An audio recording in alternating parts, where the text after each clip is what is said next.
멍상의학 시즌 2.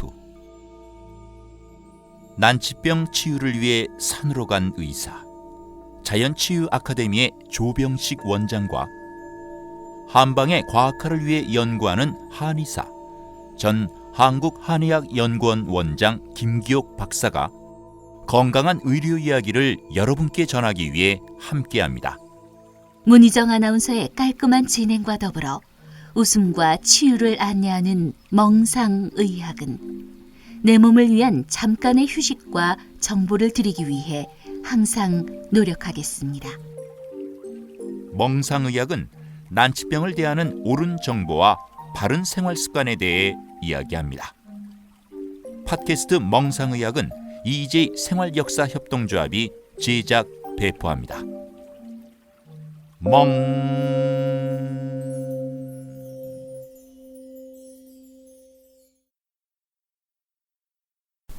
듣다 보면은 바뀌지 않을 수가 없을 것 같습니다. 저희가 계속해서 노력하셔야 됩니다라고 말씀을 드립니다만 그렇게 강요하는 것도 아닌데 괜히 찔려서 혼자 열심히 생활 점검하면서 살고 있습니다. 안녕하세요. 멍상의학의 아나운서 문희정입니다. 네, 안녕하세요. 조병식입니다. 네, 안녕하세요. 김기옥입니다. 네, 날이 덥건 또는 조금 괜찮지 않을까 쉬어도 이런 생각들 예전 같았으면은 했을 테지만 지금은 멍상의학 진행자로서 책임감을 가지고 일상생활이 생활 관리가 될 수 있도록 열심히 노력하면서 살려고 하고 있습니다. 두 분 원장님은 그 누구보다 모범적이시겠죠, 당연히?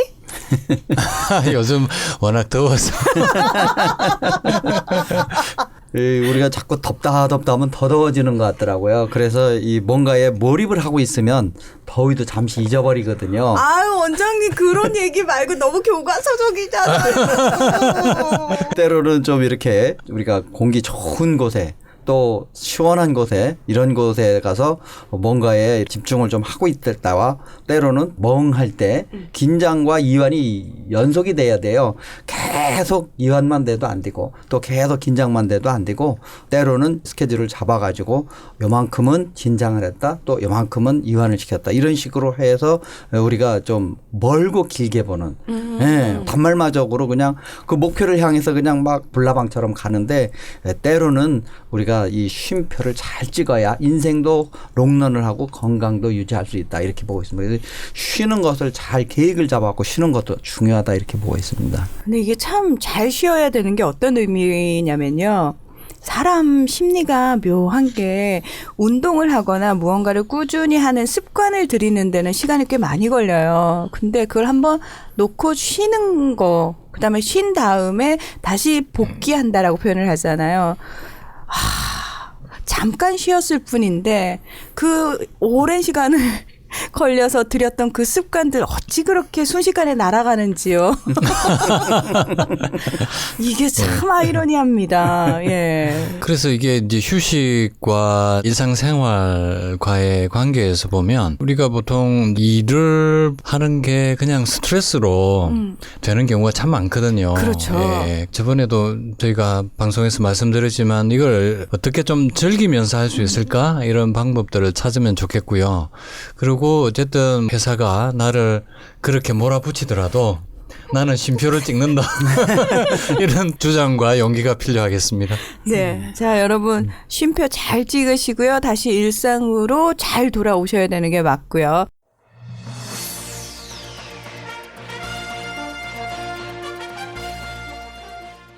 한국인 사망 원인 1위는 암입니다. 인구의 고령화, 서구화된 식생활, 스트레스 같은 것들이 그 원인으로 지목되고 있는데요. 암 환자들은 대부분 수술이나 방사선 치료와 같은 서구의학에 의존하고 있죠.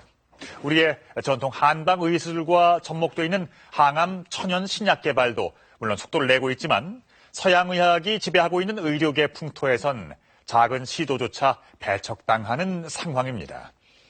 중소벤처나 연구소들이 이 같은 연구를 주도하다 보니 대형 제약사들이 견제 또 정부의 무관심에 이중고를 호소하는 곳이 많이 있습니다.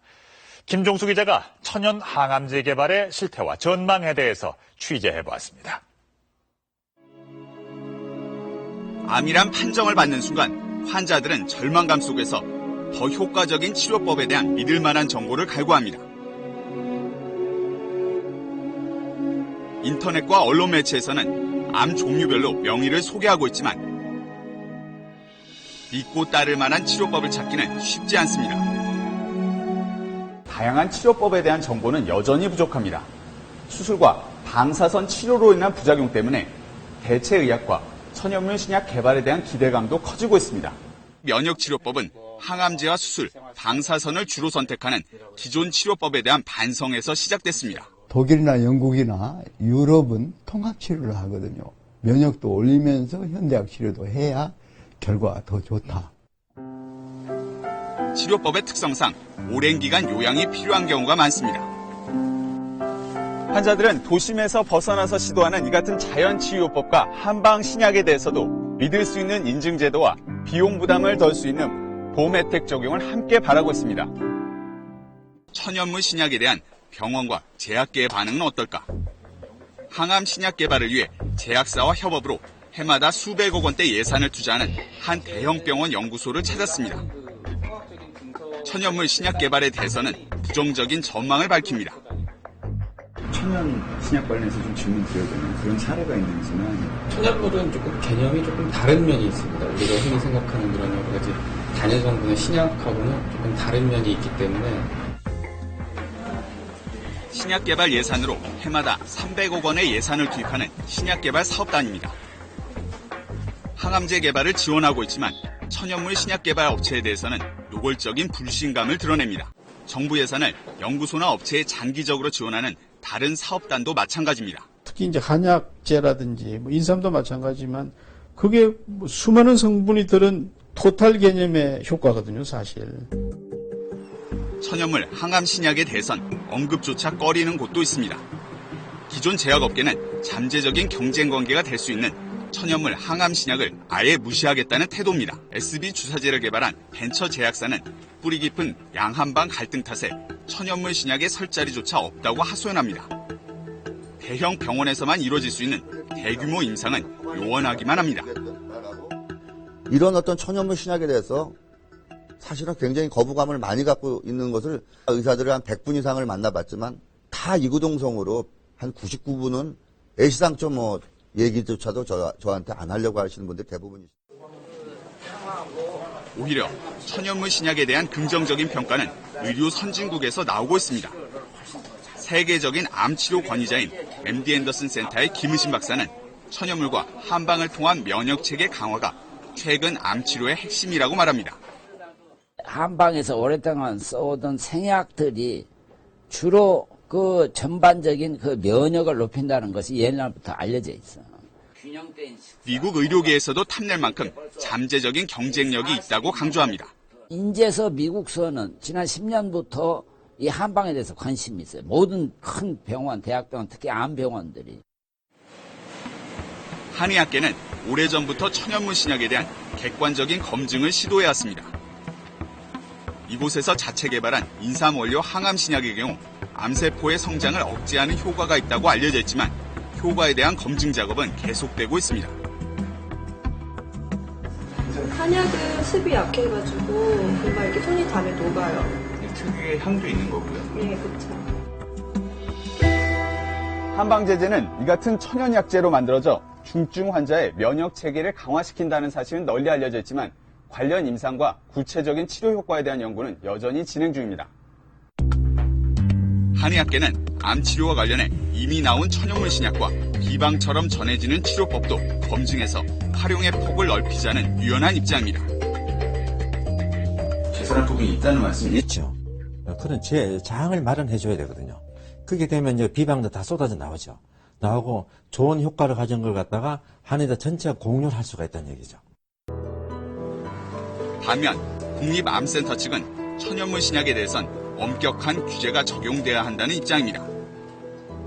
그 임상 시험할 땐 기본 크라이테리아 엄격하게 지내시고 천연물 신약에서 너무 느슨한 것을 아주 타이트하게 해주시는 것이 우리나라 국민들을 보호하는 겁니다. 정부의 바다 치료법의 홍수 속에서 획기적인 암치료 시대를 열 수 있는 천연물 신약 연구, 대체요법에 대한 차별 없는 지원과 관심을 함께 바라고 있는지 모릅니다. 생명을 다루는 신약에 대한 규제는 아무리 엄격해도 지나치질 않을 겁니다.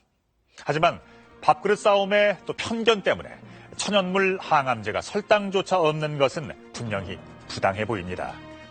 무엇보다 암 환자와 그 가족들의 입장에서 이 문제가 다루어져야 한다고 봅니다.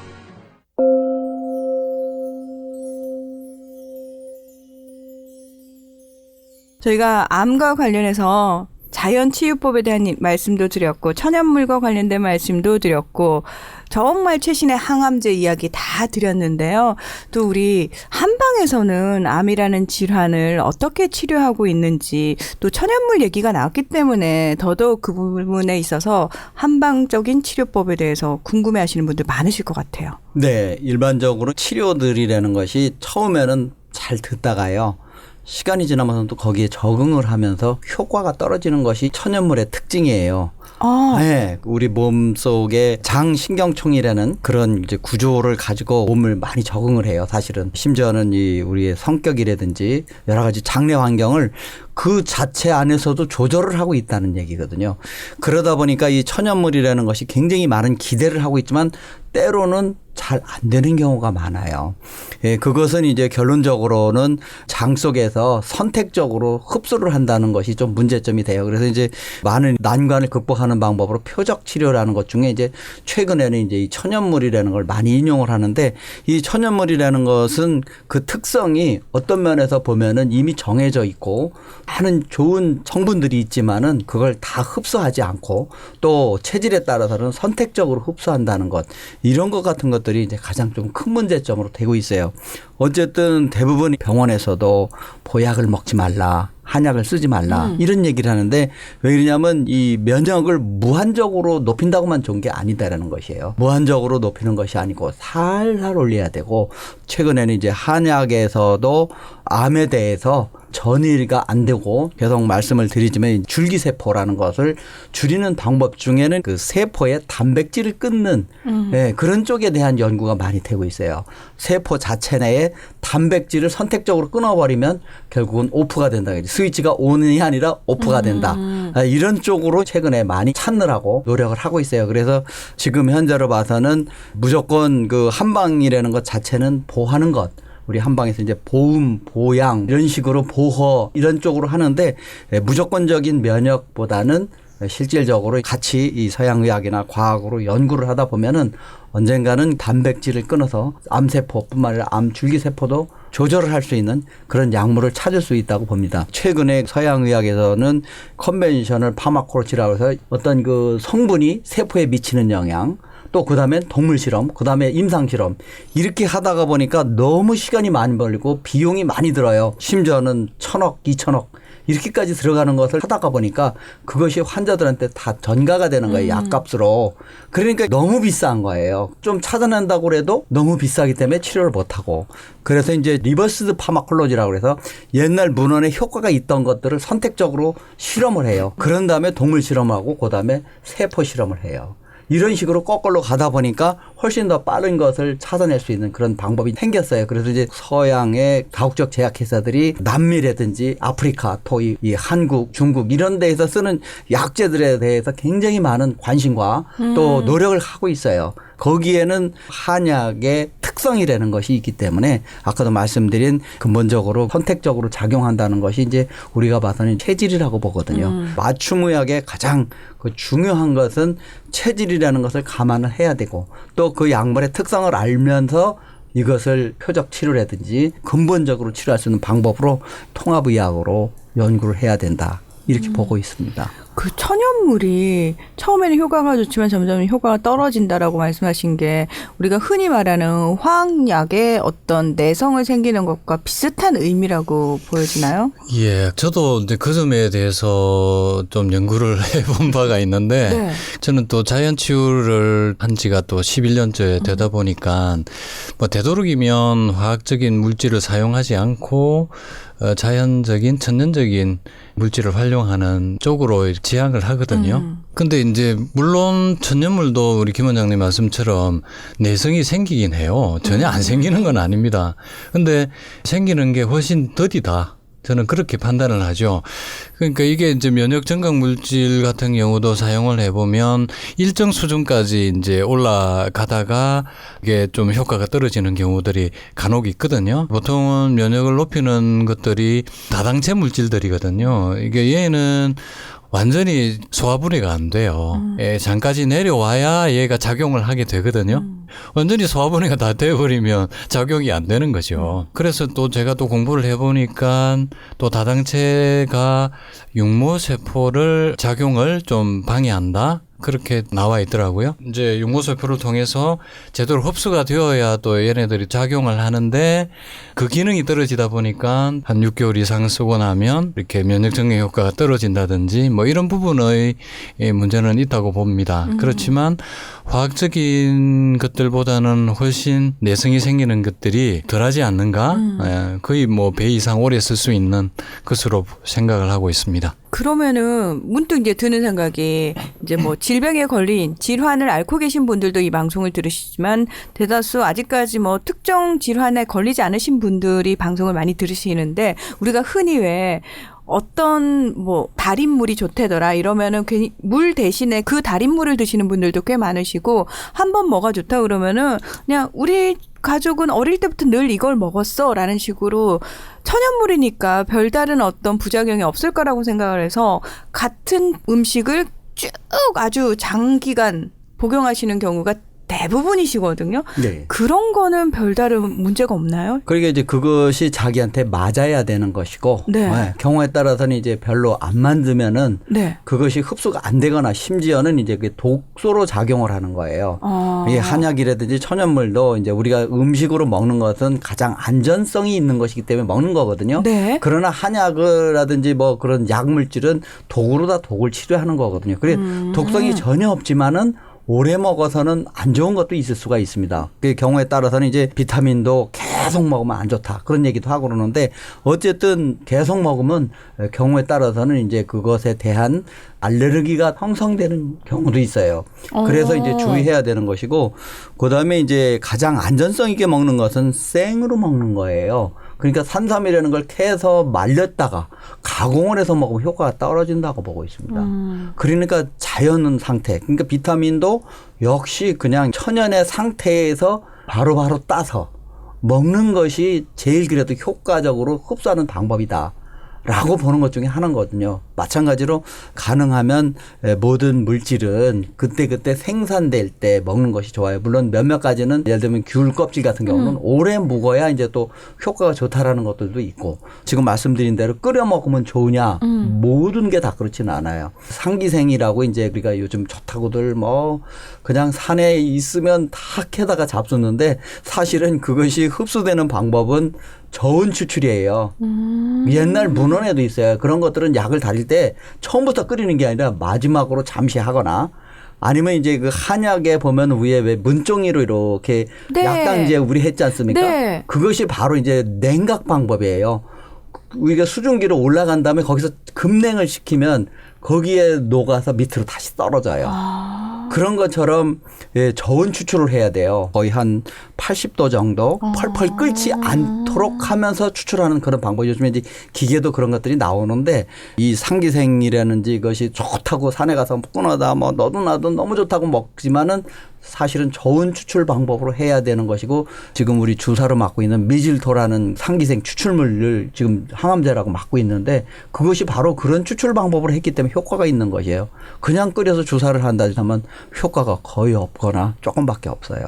여러 가지에 대한 그 약물의 특성 이런 것 같은 것들을 우리가 과학적으로 잘 알고 그것을 효과적으로 먹는 방법에 대해서 계속적으로 연구가 돼야지라고 보고 있습니다. 아니 결명자차는 눈에 좋다고 그래서 그냥 집에서 생수 대신에 결명자차를 끓여 드시는 분들도 많으시고 둥글레차 그리고 왜 또 보리차 많이들 드시잖아요. 그러니까 이렇게 정말 대중화돼 있고 일상화돼 있는 것들은 괜찮은 건가요? 그러니까 지금 이제 결명자라는 것이 간 열증에 좋은 거거든요. 네. 예를 들면 이제 바이러스 간 결막염이라든지 아니면 이제 지방간이라든지 화를 많이 내갖고 간에 열증이 낀 경우가 좋은데 간 열증이 아닌 네. 그런 경우에 먹으면 간에 오히려 기능을 저하시키는 경우가 생긴단 말이죠.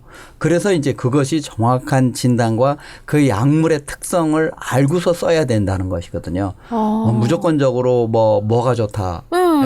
뭐 실질적으로 이제 우리 한방에 쓰는 적은박피라고 가죽나무 뿌리 껍질을 쓰는 게 있거든요. 그런 것 같은 것들도 너무 오래 먹으면 우리 점막이 얇아져요. 그래서 이제 우리 같은 게 이제 전문가의 의견이 필요로 한 것이지 그냥 무조건 A가 좋다고 B도 먹고 C도 먹어서 절대적으로 좋지 않은 경우가 너무도 많습니다. 약이 독으로 독을 치료하기 때문에 그 독성이 항상 자기한테 필요로 한 것인지 또 적당한 때는 끊어줘야 되는 것인지 이런 것이 필요로 한 것이죠. 이게 참 쉽지가 않네요. 그래요. 오늘은 이제 주제가 암이니까요. 네, 특히 이제 암 환자들 같은 경우에는 워낙 뭐 항암이라든지 알려진 수술 방법이라든지 방사선 치료라든지 이런 것들을 고생을 많이 하시다 보니까 암 환자들은 특히나 너무 안타까운 게 귀가 얇다고 그러나요? 여기저기서 뭐가 좋다고 그러면은 다 거기에 어쩔 수 없이 혹할 수밖에 없거든요. 맞아요. 우리 환자분들 보면은 대부분 뭐 이것저것 드시는 분들이 많으시거든요. 네. 사실은 이제 병원에서는 의사들은 먹지 마라. 뭐 대부분이 그렇게 이야기를 합니다만 사실은 대부분 다 먹고 있단 말이에요. 근데 이거를 이제 제대로 알고 드시는 게 효과적인 걸 제대로 드시는 게 필요하다는 거죠. 그래서 이제 의사들도 천연물에 대한 연구가 많이 좀 필요하지 않나 그렇게 생각을 해요. 오히려 이제 우리나라보다 미국에서 더 많이 사용한다는 사실. 천연물을. 그렇죠. 그 하버드 등 뭐 미국의 한 30여 개의 대학병원에서 이 천연물들을 또 다 뭐 한약을 다 활용을 하고 있거든요. 그 한약을 소비하는 전 세계에서 가장 많이 소비하는 나라가 어느 나라인 줄 아세요? 한약은 우리나라야. 독일입니다. 예? 네. 독일이 전 세계 그 한약 그 약재의 29% 정도를 소모를 해요.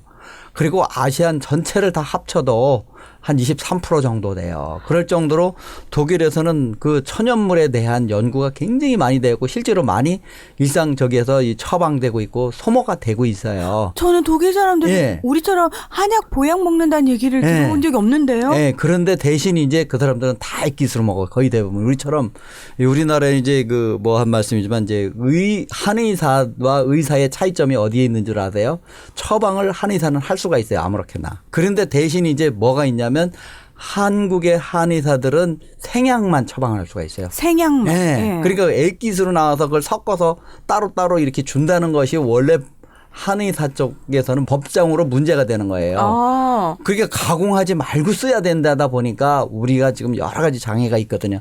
이게 만약에 쉽게 액기스로 돼 있어 갖고 의사들도 처방할 수 있게 앞으로 가려고 하면 이런 액기스 시장이라고 추출물로 된 가루약 이것이 활성화돼야 되는데 이거는 액기스로 하면은 의사만 쓸 수 있고 생약으로는 한의사만 쓸 수 있게 돼 있어요. 가공하지 않은 상태로는. 그러다 보니까 이 시장이 형성이 되질 않기 때문에 이게 자유스럽게 우리가 써볼 수 있는 또 많은 사람들이 간편하게 먹을 수 있는 그런 방법이 제한이 되고 있어요. 어쨌든 이게 앞으로는 이제 이런 문제를 개선을 해갖고 자유스럽게 의사든 한의사든 쓰고 처방하고 환자들도 편하게 먹을 수 있는 이런 시장이 형성돼서 좀 더 우리의 치료의 효과를 좀 높이고 천연물과 현대의학이 잘 조화를 이뤄서 치료를 높이는 이런 방법으로 가야 되는데 그런 게 오히려 지금 현재 법상으로는 저해가 되고 있습니다. 예. 지금 이제 독일 말씀하셨는데 독일에는 이제 식물의약품이라고 그래요. 식물의약품이요? 그러니까 보통 의약품이라고 하면 화학적인 성분을 가지고 있는 분석된 그것으로 만든 화학약물을 이야기하죠. 근데 이걸 이제 천연물, 식물을 그대로 활용한 액기스제 이런 것들이 임상을 거쳐서 효과가 검증이 되면 이것을 약으로 인정을 하고 또 그것을 실제 의사들이 또 처방을 많이 하고 있어요.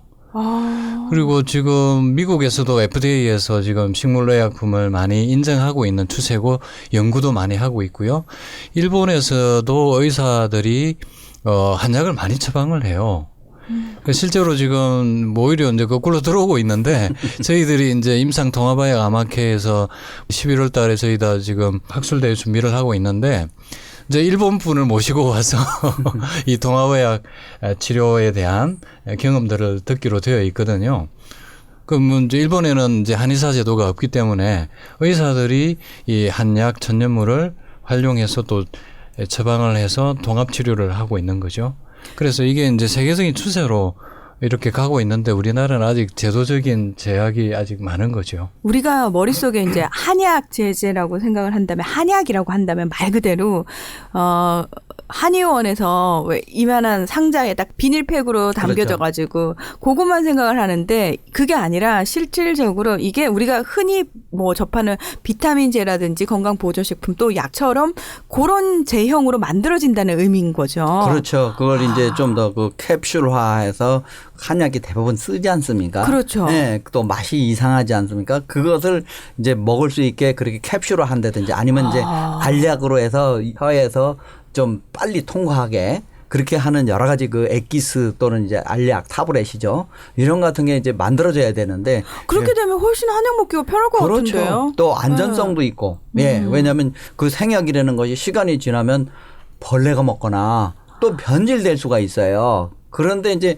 그렇게 안전성 있게 액기스로 만들어 놓으면 오래돼도 크게 문제점이 안 되도록 할 수도 있고, 또 적은 양을 먹고서 효과를 높일 수 있는 방법이 되기도 하고. 왜냐하면 최근에는 이제 액기스라는 시장도 발달이 돼 갖고 부형제가 어떤 것은 90%인 경우가 있어요. 그러니까 자기가 먹기 싫어도 옥수수 전분이라든지 과당 이런 것 같은 것들이 거기에 부형제로 들어가 있어요, 액기스가. 그런데 지금은 이제 거의 부형제를 안 쓰는 기술이 발달돼 갖고 일본에서는 그걸 많이 쓰거든요. 그러니까 적은 양을 먹고서도 효과를 볼 수가 있죠.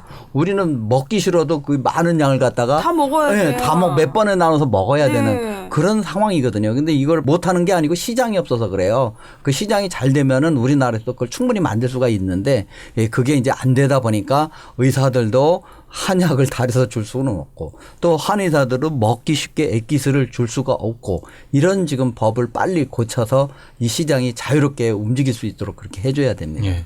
그 사실 지금 뭐 신성장 동력 산업으로 바이오 산업을 정부에서도 추진을 하고 있습니다만, 실제로는 이런 제도적 한계 때문에 그렇습니다. 뭐 제대로 뭐 나오는 게 없는 거죠. 네. 저도 그렇고 우리 김 원장님도 그렇고 새로운 천연물을 가지고 치료제로 활용을 하려고 지금 이제 많은 그 연구들을 하고 있거든요.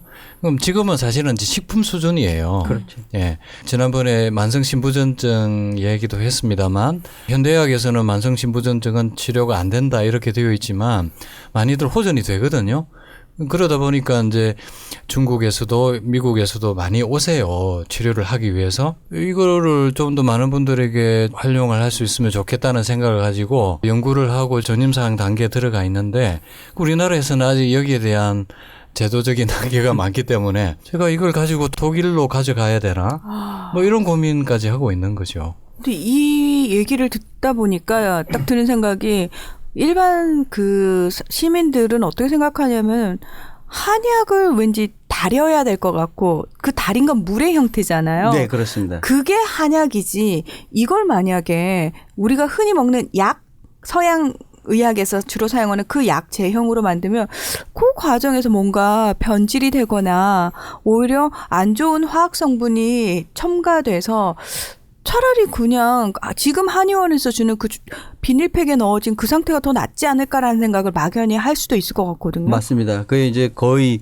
물약 중에 한 40% 정도는 없어도 되는 물질이에요. 필요 없는, 그러니까 한약을 너무 많이 달으면 섬유질이 나와요. 그 한약 성분 말고 쓸데없는 성분이 거기서 나와 버려 가지고 오히려 그게 소화가 잘 안 되는 문제점이 될 수도 있는 거거든요. 이건 저희가 전혀 몰랐던 부분이에요. 그래서 이제 그런 것들을 최대한 줄이는 방법을 여러 가지로 연구를 하고 있는데, 지금 당장에라도 이제 걱정이 되는 한약을 저기에서 캡슐로다 간단히 하면 뭐가 안 되는 거 아닐까? 라고 생각하는 것에 일단은 한 40%는 줄일 수가 있어요. 나노 기술이라든지 이런 게 발달이 되면 더 줄일 수는 있는데, 어쨌든 지금 현재로서는 너무 많은 양을 먹어. 왜냐하면 옛날엔 밥도 한 공기씩 고봉밥으로 먹었지 않습니까? 근데 최근에는 밥들도 조금씩 먹으니까 한약도 한 번에 못 넘겨요. 그러니까 몇 번을 나눠서 그냥 막 억지로 다 이렇게 먹는데 예, 그런 것을 좀 줄일 수 있는 방법을 다양하게 연구를 하고 가능하면 이제 캡슐이나 타블렛으로 해서 먹일 수 있는 방법 이런 것 같은 것들은 앞으로 연구를 하면 충분히 줄일 수가 있고 맛에 대한 개선도 여러 가지가 가능한데 문제는 이제 자유스럽게 이렇게 제형 변화를 못하고 그걸 만약에 바꾸면 그거에 대한 안전성 입증이나 또는 뭐 효과 입증을 다시 해야 된다고 지금 우리 법에는 그렇게 돼 있어요. 근데 만약 이 제형을 바꿔서 그냥 의사 선생님이나 한의사 선생님이 계속 교차해서 처방을 내릴 수 있는 상황이라면은 환자들 입장에서는 훨씬 조금 이득이 아닐까라는 네. 생각이 그냥 상식적으로 언뜻 그렇습니다. 생각해도 그렇거든요. 예. 그 예. 이제 저도 옛날에 매일 꿈꿨던 것이 지금 현실화되어 있는 게 중국에서는 이미 그런 액기스를 잔뜩 통에 채워놓고서요. 그 컴퓨터에다 뭐가 매끄럼 뭐가 이렇게 처방만 하면 탁탁탁 포장이 돼서 나오는 것까지 중국에서 만들어졌어요. 우리도 충분히 이런 시장을 만들 수가 있는데. 근데 왜 안 만들어지는 거죠? 그게 이제 결국은 의사, 한의사들의 그 쉽게 말하자면 자기 지역의 이익이나 또 이것을 공동으로 개발해서 우리 상품으로 새로운 브랜드를 만들겠다는 의지가 전혀 없는 것입니다. 그냥 그 죄송한 얘기지만 의사 선생님들은 WHO나 그 지침에만 따라서 해야 되지 딴짓을 하면 안 된다. 또 한의사들은 너무 고집이 강한 거죠. 이걸 빨리 변형을 시켜서 현대 식탁에다 올려놔야 되는데 한약은 역시 신비롭고 또 꼭 다려 먹어야 효과가 있다라고 고집을 하고 있기 때문에 이것이 지금 발전이 안 되고 있는 것이 가장 큰 문제점이에요. 그 조 원장님이 말씀드렸지만 여러 가지 산업이 지금 동력을 다 잃고 있는데 새로운 산업은 결국은 생명공학적으로 가면 너무 좋은 것입니다. 너무도 큰 시장이고 안전하고 많은 사람이 혜택을 볼 수 있는 건데 이제 지금 가장 큰 장애는 우리가 그 목표를 아직도 못 세우고 있다는 거. 이것만 장애를 극복을 하면 우리가 힘 모아서 얼마든지 옛날 60년대 70년대처럼 새로운 의지로 다 모여서 갈 수 있는 충분한 좋은 아이템인데 이거를 못하고 있습니다. 되게 속상한 게 정작 한약을 참 많이 먹는 국민들인데 우리나라 사람들이 그리고 때 되면 먹어야 된다고 생각하는 사람들이고 토양 자체는 그 천연물이 가장 잘 약으로 변화할 수 있는 환경이 그렇습니다. 좋은 곳인데 왜 이게 그래, 근데 안 요즘 될까? 이제 한의원들이 우리 한의사 선생님들이 많이 어려운 게 이제 두 가지 이유가 있거든요. 첫 번째는 제도권에서 현대의학이 우선시 되고 있기 때문에 먼저 병원을 먼저 찾지 않습니까? 그렇죠. 한약 먹지 마라. 워낙 또 많이 세뇌가 되어 있고요. 보약 위주로 해서 보통 철 바뀔 때 우리 국민들이 많이 한의원을 찾았는데 그렇죠. 요즘은 기능식품 시장이 많이 활성화되어 있기 때문에 또 한의원이 많이 어려워서요. 네. 그래서 어쨌든 저는 토양 자체는 굉장히 좋은데 의료 산업을 새롭게 재편할 필요성이 있다는 거죠. 네. 예, 이제 지금 말씀드린 대로 여러 가지 문제점들이 많이 지금 대두되고 있어요. 한약도 과거에 산에서나 들에서나 자연생으로 다 했던 것들이 많이 재배되고 그러면서 그 효과도 많이 좀 약화돼 있고 무엇보다도 이제 새로운 좋은 약들이 나오다 보니까 굳이 한약을 먹지 않아도 되는 것들이 이제 자꾸 생기거든요. 근데 사실은 그것 자체도 문제가 있는 것이라서 한약 같은 걸로 다 그걸 할 수 있는 걸 개발하면 되거든요. 근데 이제 그런 노력들을 안 하고 그저 그냥 성경 말씀 옛날 그런 것들을 우리가 믿어오듯이 한의학 자체도 현대에 맞게 가야 되는데 동의보감 그대로만 해야 되는 것으로 이렇게 자꾸 생각을 고착시키고 있다는 것 이것을 빨리 탈피해야 된다고 보고 있습니다. 현대의학의 새로운 그런 기법이라든지 검사법이라든지 또 여러 가지 그 다양한 테크놀로지 하이테크라고 그러죠. 이런 것 같은 걸 접목을 시키면 앞으로 굉장히 좋은 사실 한국에서는 지금 한의학이 사향 산업으로 돼 있지만 지금 외국에는 지금 야단이에요. 뭐 폴란드, 말레이시아 뭐 이런 나라에서도 한의학과를 만들어 보겠다. 이런 정도로 굉장히 붐이 일고 있는데 우리는 거꾸로 지금 쇠퇴를 하고 있어요. 이 기회를 잘 잡아서 새로운 산업으로 하면 신성장 동력으로 우리가 앞으로 먹고 살 수 있는 그런 파이가 될 수 있다 이렇게 생각을 하고 있습니다. 네. 봉상의학이 처음 출발할 때 통합의학, 대체의학 얘기를 하면서 시작을 했잖아요. 암과 관련해서도 지금 천연물 얘기를 저희가 주로 하고 있습니다만 이것과 관련된 그 암을 통합의학적 차원에서 어떻게 치료를 할 것인가 이런 부분에 있어서도 사실 거의 멍상의학만 할 수 있는 얘기들이 있거든요. 네. 예. 지난 시간에 제가 앞으로 천연물이 암 치료의 대세가 될 것이다 이런 말씀을 드렸지 않습니까? 네. 그러니까 제 이야기가 아니라 아주 저명하신 예, 박사님 말씀을 인용을 했는데 네. 그 실제로 지금 뭐 김 원장님 말씀처럼 전 세계적으로 이 붐이 일고 있거든요. 이게 그냥 경험적으로 사용을 하는 것들이 아니라 치료 기전이 다 밝혀져 있고 암 치료에도 그렇게 활용이 되고 있단 말입니다. 그 지금 이제 김 원장님 아까 적은백피 이야기 말씀을 하셨는데 이게 이 적은백피가 뭐냐면은 이제 가죽나무 뿌리, 뿌리 껍질이요. 예, 뿌리 껍질이지 않습니까? 이게 폐암 치료제로 표적 치료제로 쓰는 타세바라는 게 있어요. 예. 이 표적 치료제라 하더라도 효과는 한 30%밖에 안 되거든요. 근데 이거를 같이 쓰니까 효과가 60%까지 올라가더라. 이게 우리나라 통계가 아니라 미국 통계예요. 네. 그래서 이렇게 천연물을 항암 치료와 병행했을 때 오히려 독성은 감소하고 치료 효과는 올라가더라. 이런 것들이 많은 것들이 나와 있어요. 그래서 우리도 충분히 이것을 활용할 수 있다는 거죠. 그러면 이거 사실 의사들은 이게 처방권이 없어요. 우리나라에서는. 그래서 이게 통합을 해야 이게 사실 가능한 거죠. 그렇습니다. 저도 이걸 쓰고 싶어도 제대로 쓰지를 못해요. 그냥 정보만 드리고 구해 쓰시거나 아니면 한의원에 가서 좀 처방을 받으시거나 이렇게 되니까 참 깝깝한 일이죠. 네. 실제로 왕뜸이라고 그래요. 커다란 뜸을 네. 배에다 올려놓고 하는 것을 가지고 미국에서 연구한 결과로는 그 항암 치료를 할 때 생기는 독성을 완화시켜주고 또 혈액순환을 촉진시키는 그런 효과가 있어. 실제로 저희들도 그 병원에서 이 앙뜸을 해보면 아주 좋은 효과가 있어요. 근데 이거는 이제 또 한의사들만 쓸 수 있는 것들이죠. 그렇죠. 예, 간단한 거지만 뭐 민간요법으로 혼자 집에서도 할 수 있지만 이것도 병원에서는 같이 할 수가 없거든요. 그러니까 이런 거 같은 것들도 빨리 같이 치료 효과를 높이는 그런 방법으로 써줘야 되거든요. 근데 생각해보니까 웃기긴 하네요. 병원에 의사 선생님이 하얀색 가운을 입고 앉아가지고 가서 왕뜸을 좀 드시면서 얘기하면은 환자 입장에서는 예? 좀 당황스럽게 할 것 같네요. 그래서 저는 그런 걸 뭐 못하니까 그냥 이제 그 구해서 쓰세요. 이 왕뜸이 좋아요. 그 지금 이제 저희가 이제 인삼을 많이들 우리 국민들 많이 드시지 않습니까? 엄청 그죠? 많이 드시죠. 네, 근데 이게 인삼이 이제 항암제라는 게 밝혀졌거든요.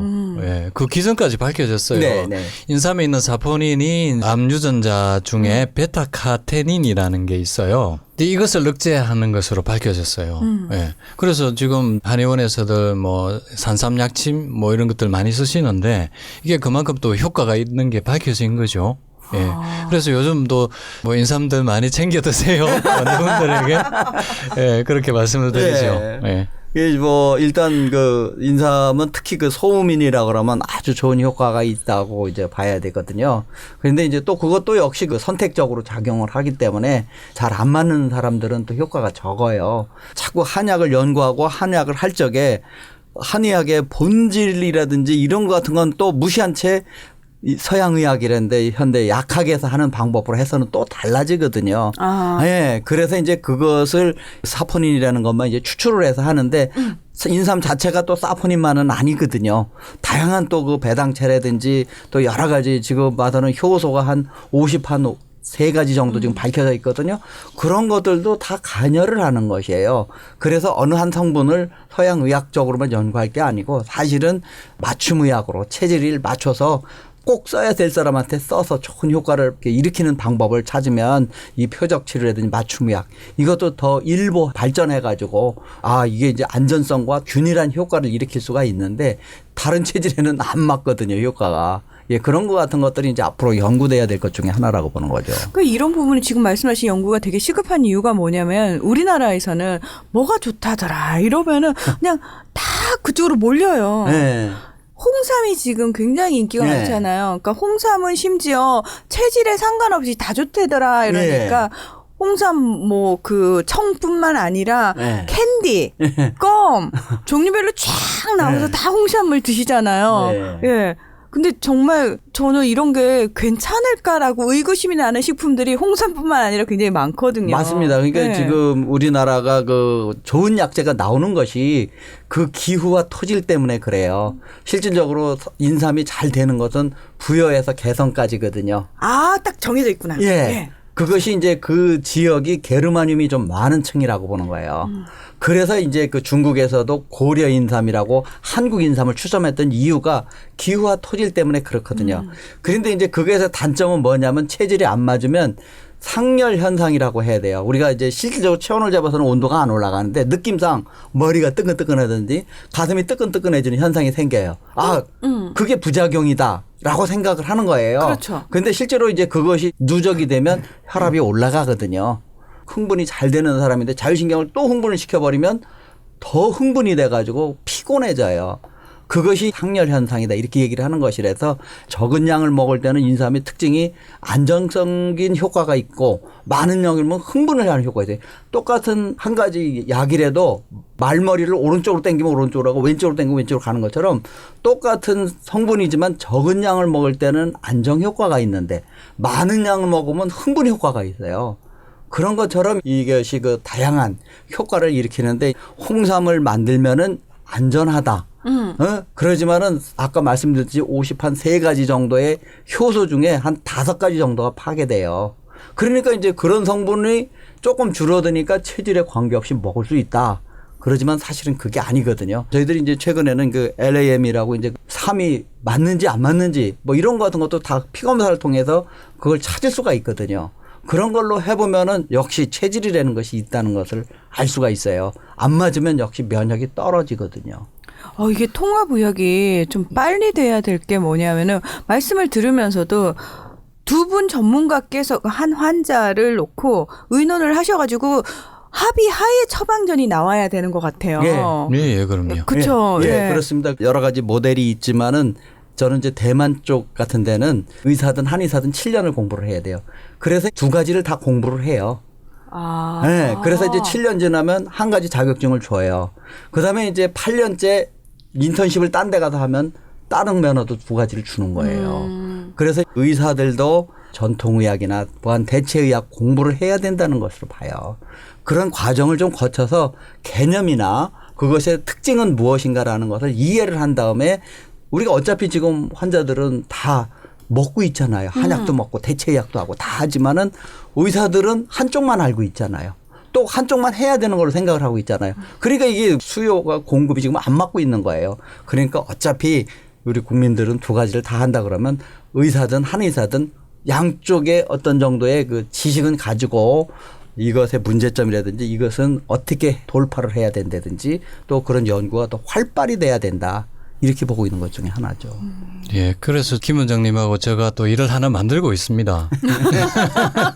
어떤 일인가요? 네, 통합의학 정책연구회라고요. 네. 그걸 이제 최근에 추진위원회를 만들어서 의사 한의사들이 함께 모여서 정책 연구부터 먼저 좀 해보자. 이거 어떤 방향으로 가야 될 건지 보안대체의학이나 통합의학 하시는 분들 중에도 생각이 또 제각각이시거든요. 앞으로 이런 정책을 만들어 나가야 하려면 우리부터 먼저 연구해서 좀 제대로 된 안부터 만들어 보자. 네, 그렇게 하는 거죠. 뭐 예를 들면 이런 식이죠. 통합의학자가 필요하다고 금방 말씀하셨지 않습니까? 네. 그러면 의사나 한의사 중에 이 과정을 제대로 연구하고 공부한 분에게 그런 이제 자격증을 주자. 정말 네. 신뢰할 수 있는. 그렇죠. 그래서 통합의학 대학원을 두고 통합의학 면허도 주고 그렇게 또 되기 위해서는 통합의학에 대한 임상 성과들이 또 많이 나와야 되죠. 그렇죠. 그래서 통합의학 센터가 필요하고 통합의학 연구소가 필요하고. 그래서 지금 이제 각 의과대학에 통합의학 센터가 없는 곳이 없어요. 다 있어요. 있다고요? 네. 다 있는데 이게 아직은 처방권이 없거든요. 예. 그러니까 이게 없어요. 진료권이 없어요. 상담권. 진료권이 없다 보니까 제대로 이게 뭐 되고 있지를 못한 거죠. 그래서 이거는 제대로 이제 진료를 하면서 치료도 하고 여기에서 연구도 하고 성과도 내고 근거도 내고 이렇게 하자는 거죠. 지금 사실은 언제쯤 그게 가능할까요? 현실화될까요? 라는 게 너무 간절해지는 게 뭐냐면은 저희가 멍상의학을 이 속에서 이야기하는 것들이 그리고 들으시는 분들 입장에서는 아 정말 결국은 통합의학으로 가야 되고 말씀하신 것처럼 통합의학자 그 전문가가 있어야 되는데 방송은 이미 들어서 그 필요성은 간절해지는데 현실로 가게 되면은 통합의학자를 만날 길이 없단 말이에요. 맞습니다. 그렇죠. 그러면 오히려 이 방송을 들으시는 분들 입장에서는 냉정하게 얘기해서 혼란만 가중될 수도 있거든요. 그렇죠. 저는 진행자로서 그 부분도 약간 걱정이 돼요. 예. 그 지금 뭐 사실은 이제 저변은 많이 확대가 되고 있어요. 사실 뭐 김 원장이나 제가 10년 전만 해도 진짜 손에 꼽을 정도였거든요. 근데 지금은 이제 학회들이 많이 생겨서 공부하는 의사 한의사들이 많이 늘었습니다. 뭐 거의 한 1000명 이상은 될 거예요. 저희 학회도 뭐 100여 명, 200명 가까이 지금 되고 있고, 그다음에 큰 학회들이 보통 회원수가 뭐 100명에서 200명 넘어가는 학회들이 꽤 많거든요. 그런 학회들이 벌써 7, 8가 이상 돼요. 공부하는 분들이 많이 늘고 있기 때문에 이것을 임상에 또 적용하려고 노력하는 분들도 많이 생기고 있어요. 그래서 이거는 제 생각에는 뭐 멀지 않아 그런 많은 의사나 한의사분들을 만날 수 있을 거라고 보고요. 그러니까 좀 더 체계적으로 전문적으로 이루어지려면 그런 트레이닝이나 자격을 갖춘 분들이 있으면 더 좋지 않을까. 그래서 이거는 국가적인 정책으로 만들어져야 된다는 거죠.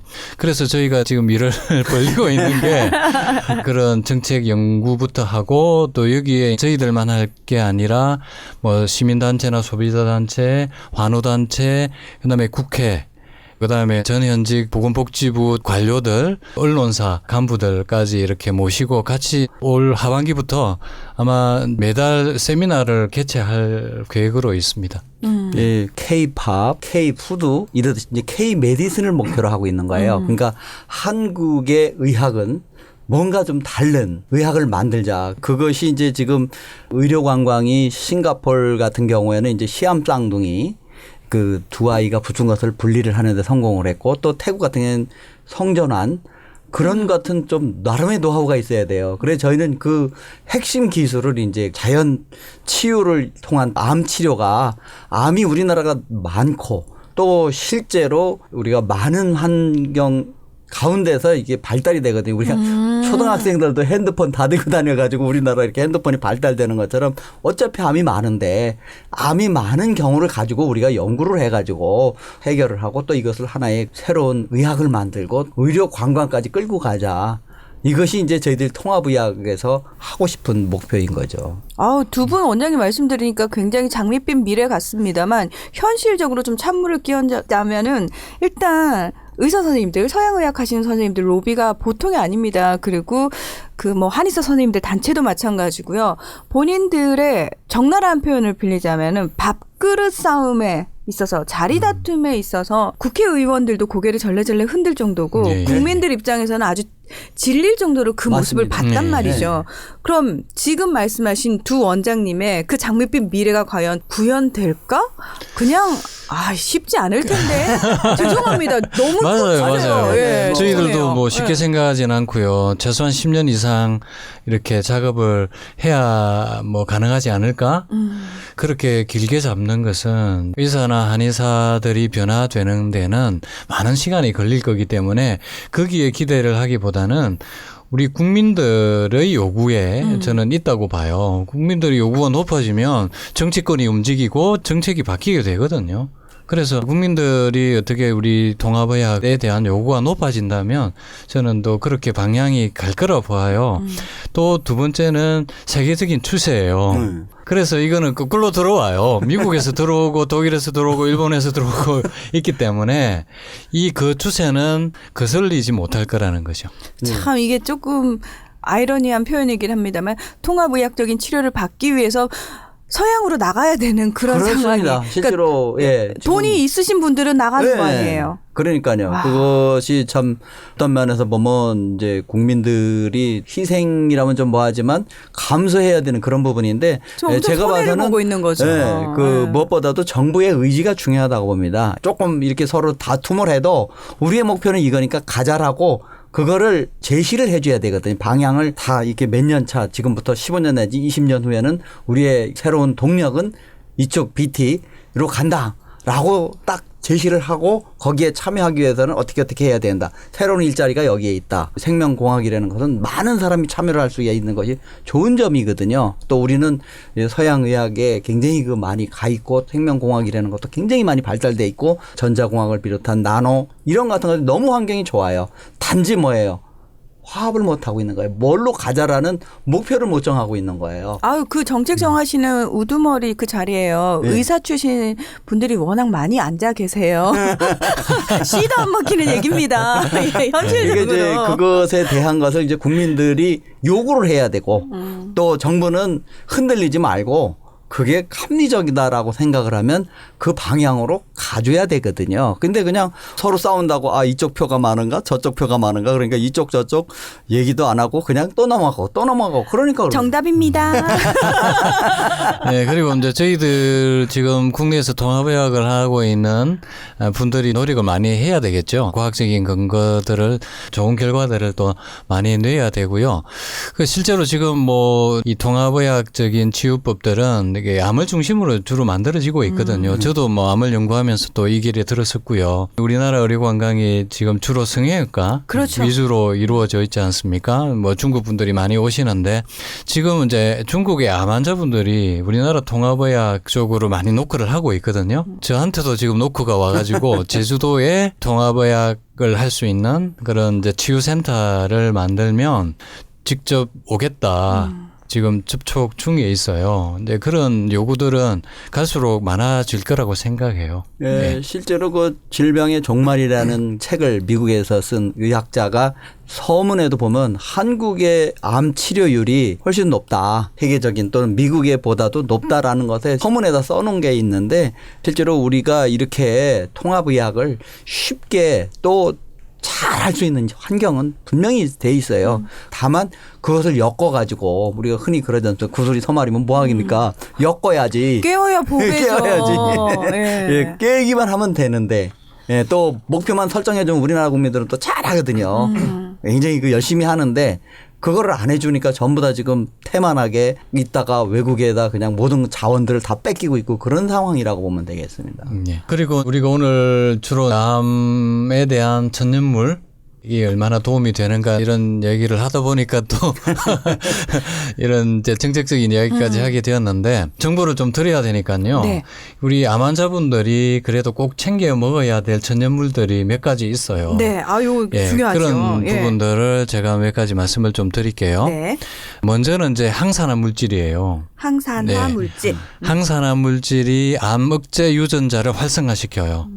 지금 제가 암 이야기하면서 암 유전자가 켜지고 암 억제 유전자가 꺼지면서 암이 생긴다고 했지 않습니까? 네. 그래서 방법은 암 유전자를 끄고 암 억제 유전자를 활성화시키는 그렇죠. 거죠. 근데 그런 물질들을 천연물들이 많이 있거든요. 네, 그게 또 연구가 많이 되어 있고요. 레스베라트롤이라는 물질. 뭐라고요? 레스베라트롤. 예, 레스베라트롤. 이게 이제 주로 어디에 많은 것으로 알려져 있냐면 포도. 포도? 예, 특히 포도 껍질. 예. 저희 그냥 일상적으로 먹는 포도요? 그렇죠. 오. 또 여기보다 더 많은 게 알로에. 알로에. 예. 그다음에 이제 카테킨 성분이 또 항산화 작용이 뛰어나거든요. 근데 이것은 녹차에 많아요. 녹차. 예. 그다음에 이제 커큐민. 커큐민. 네. 커큐민은 이제 강황에 많고요. 그렇죠. 예. 카레죠, 카레. 카레 원료. 예. 뭐 이렇게 한방에서는 주로 아출 많이 쓰시죠. 예. 그다음에 이제 효모. 효모. 예, 십자학과 식물.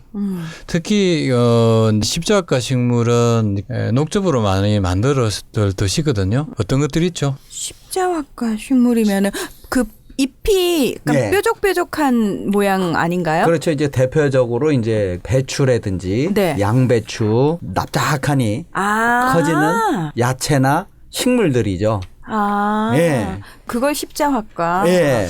일상적으로 그냥 쉽게 만날 수 있는 그렇죠. 예. 예. 그런 것들 식품들이고 좀 음식들이어서 예, 예. 예. 뭐 이런 게 그런 효과가 있었단 말이야? 오히려 좀 그렇죠. 당황스러운. 네. 예. 역시 그 밥이 보약이란 말이. 그러니까 정말 제대로만 잘 네. 이런 것들을 잘 챙겨 먹어도. 이게 이제 십자가 식물이 어떤 게 있냐면요. 네.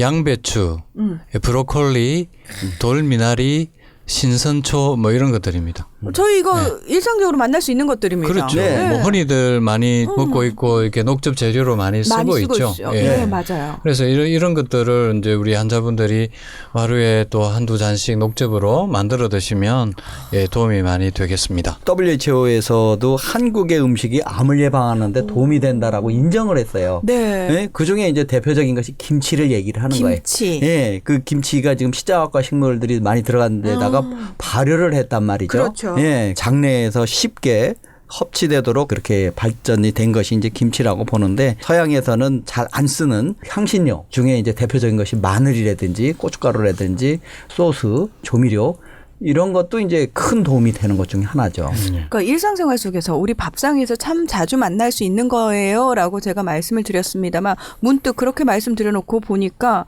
왜 그러면은 암 환자들이 이렇게 많이 생길까? 갑자기 드는 생각이 일상적으로 너무 많이 흔하게 볼 수 있는 것들인데 정작 우리 식생활을 돌아보니까요. 이런 것들을 자주 안 잘 먹어요. 안 먹죠. 예, 그럼요. 저번 시간에 암줄기세포 말씀드렸지 않습니까? 네. 이걸 또 해결하는데 도움이 되는 식품들이 또 많이 있어요. 천연물들이. 그 몇 가지만 말씀을 드리면 암줄기세포 유전자 발현을 억제하는 게 해조류. 예, 유산균 이런 것들이 있고요. 또 암줄기 세포를 파괴하는 게 슬포라판. 이거는 주로 이제 브로콜리에 많아요. 케라세틴. 얘는 양파 껍질에 많아요. 양파 껍질. 이제 얘네들은 암줄기 세포를 직접적으로 파괴하는 그런 작용을 하고요. 그다음에 한번 말씀드린 적이 있는데 술을 먹더라도 꼭 챙겨 먹으면 암에 걸리지 않는 영양소가 있다 그랬죠? 네. 뭔지 기억이 나시나요? 엽산. 예. 또 하나 더 있는데. 콜린. 그렇죠, 그렇죠. 정확하게 기억한 거야? 그렇죠. 저 진짜 안 보고 얘기한 거예요. 진짜? 그럼요. 이 엽산 콜린이 암줄기 세포를 억제하는 그 영양 물질들이에요. 이게 얘가 부족하면 암 유전자가 켜져요. 예. 그렇기 때문에 얘가 많이 들어있는 식품들, 천연물을 많이 먹는 게 암을 예방하고 치료하는 방법이죠. 엽산은 사실 임신하면은 임산부들이 따로 챙겨 먹을 정도로 중요하다고 얘기를 하는데 실제로는 일상생활 속에서 사실은 많이 섭취를 하셔야 되는 거군요. 네, 그렇습니다. 예. 저희가 말씀드린 것처럼 생활 관리만 제대로 해도 큰 질환들을 피해가면서 살 수 있는데 정작 그런 것들이 전혀 되지 않는 삶을 살고 있다 보니까 이렇게 좋은 환경에서도 암 질환자가 많이 나오는구나 싶어서 왠지 조금 씁쓸하기도 하고요. 속상하네요. 예, 실제로 이제 옛날 분들은 이렇게 여름 같은 때는 해를 많이 보는 거예요. 늦게 자고 일찍 일어났어요. 겨울에는 뭐예요? 일찍 자고 늦게 일어났어요. 네. 그것이 뭐냐면 해와 같이 생활을 한 거예요. 그래서 최근에 보면은 남대문 시장이라든지 밤에 꼭 일을 하셔야 되는 분들 있죠. 이런 분들이 암에 걸릴 확률이 2배 정도 높으세요. 네. 그것은 그만큼 우리가 생활이 거꾸로 돼 있다는 거예요. 그러니까 정상적으로 낮에 이렇게 좀 햇빛도 보고 야외에서 이렇게 살도 좀 살짝 태워주고 이런 정도로 다 이렇게 농경사회처럼 살아야 되는데 우리는 거꾸로 밤에도 뭐 불을 켜놓고도 잠 안 자고 공부도 해야 되고 일도 해야 되고 또 아침에는 못 일어나서 햇빛도 못 보고 이렇게 생활한다는 것 자체가 아주 안 좋은 환경이라고 보는 것 중에 하나죠. 멍상의학을 통해서 사실 많은 분들의 생활 태도가 바뀌어야 된다라는 얘기 저희가 참 많이 하고 있잖아요. 근데 한꺼번에 획기적으로 다 바꿀 수가 없는 현실적인 문제가 있다면은 저는 우리 조 원장님 우스갯소리로 멍도 좀 때리시고요 라고 말씀을 드립니다만 뭐 하루에 단 5분이라도 멍 때리는 거, 그다음에 가까운 거리는 좀 걸어 다니시는 노력만 하시고, 그다음에 식탁 위만 그냥 전통적인 한국인 식탁으로만 좀 바꾸려고 노력하셔도 그렇습니다. 예. 얼마든지 바꾸실 수 있어요. 제가 이제 암줄기 세포가 생기는 원인, 저산소 문제, 영양 부족 문제. 이거 말씀드렸지 않습니까? 그죠? 그래서 암을 예방하고 치료하는 방법은 다른 데 있지 않다. 우리가 산소를 많이 마실 수 있는 그런 환경, 그리고 운동, 그리고 영양 균형. 바로 이거죠. 네. 자연 치유에서 말씀드리는 그 자연이란 그냥 내버려두는 방치의 의미가 아니라 말 그대로 우리가 가면 마음이 편해지는 그 자연이라는 의미가 더 강하거든요. 우리 생활 속에 조금 더 그 자연을 끌고 들어오는 삶을 살기 위한 노력들만 가미가 된다면은 지금보다는 삶의 질이 조금 더 높아지지 않을까. 네, 그런 생각이 듭니다. 그래서 자연 치유로 암도 치유할 수 있다는 겁니다. 그러면 우리가 뭐 어떤 병이든 다 뭐 치유가 가능한 거죠. 그 어렵다는 암이 자연 치유가 된다면 뭐 다른 질병들 당연히 자연 치유되는 거죠. 네. 예. 그러나 인위적인 노력이 어마어마하게 가해져야 된다는 거. 예, 멍상의학과 함께라면 여러분의 노력 끝까지 함께 하실 수 있습니다. 예. 오늘 멍상의학은 여기서 마무리를 하겠습니다. 함께 해주셔서 고맙습니다. 네, 감사합니다.